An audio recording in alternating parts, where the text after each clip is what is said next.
So how does this affect the housing market? Are we seeing, a slowdown or increased prices? How's that shaking out with regard to, especially like new construction? I'm just curious about that. So the housing market was already in a rough spot in 2024 and 2023 because of this whiplash with interest rates, where interest rates were really low during the pandemic. People got 3% mortgage rates. Everybody who could buy a home did.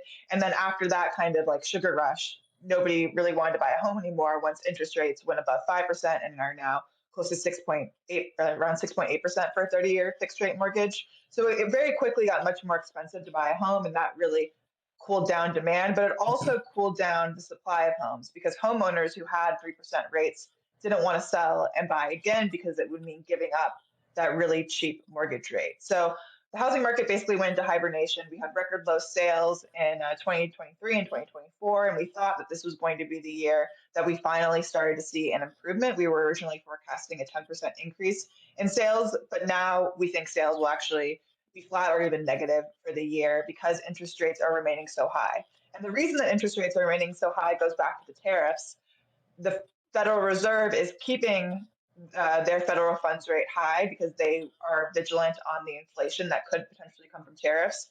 They were originally going to cut, we had in our forecast that they were going to cut, and that would have spurred demand for housing and even some increase in supply. But now that isn't materializing. So we're just in another lost year essentially for sales in the housing market.